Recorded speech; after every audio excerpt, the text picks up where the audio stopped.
Lembaga think tank independen Core Indonesia memprediksi pertumbuhan ekonomi Indonesia masih terkoreksi pada kuartal pertama, namun secara tahunan ekonomi akan tumbuh positif di kisaran 3 hingga 4%. Dalam diskusi review kuartalan mendobrak inersia pemulihan ekonomi, Core Indonesia menyebut bahwa gelombang baru COVID-19 di sejumlah negara membuat prospek pemulihan ekonomi global berjalan lebih lambat.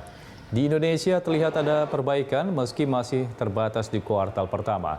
Namun vaksinasi yang terkendala suplai vaksin yang tersendat berpotensi memperlambat proses pemulihan. Pandemi juga masih menjadi penghambat laju konsumsi swasta meski secara bertahap memang telah mulai pulih dari periode dengan koreksi terdalam pada kuartal 2 tahun lalu.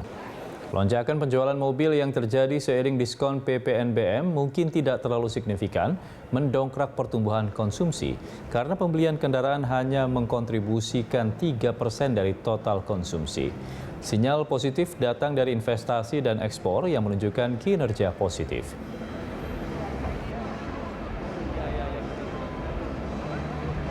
Kalau kita melihat dalam 4 bulan terakhir, kita prediksikan pada kuartal 1 nanti, pertumbuhan ekonomi akan berada masih di kisaran negatif ya, masih kontraksi, tapi sudah jauh lebih tipis, yaitu minus setengah atau minus 1 sampai dengan minus setengah persen di kuartal 1. Nah, pertumbuhan atau ekspansi ekonomi akan mulai terjadi di kuartal kedua dan juga di kuartal-kuartal selanjutnya. Kita perkirakan di kuartal 2 potensinya itu 4-5%. Ya, sehingga full year tahun 2021 kita prediksikan dengan kacamata sekarang ini 3-4%. Ya, jadi memang ini pertumbuhan ekonominya masih di bawah target pemerintah ya, yang di atas 5%. Karena apa? Ya karena tadi yang saya katakan pertumbuhannya ini tidak diikuti oleh pemulihan konsumsi rumah tangga yang menjadi penyumbang terbesar PDB 55%. Konsumsi rumah tangganya masih relatif. Pandemi dinilai menjadi waktu untuk refresh ulang dan review kebijakan dengan sering melakukan evaluasi sehingga penyesuaian atas pilihan kebijakan bisa disesuaikan dengan kondisi terbaru. Optimisme diyakini masih membayangi outlook ekonomi Indonesia, termasuk juga didukung pemulihan yang cukup signifikan pada negara-negara mitra seperti Tiongkok, Amerika Serikat, dan Jepang. Belanja pemerintah disebut menjadi kunci pemulihan ekonomi di 3 kuartal mendatang. Pandemi memang membuat kita berhenti, tetapi ruang gerak dari Indonesia ini cukup luas.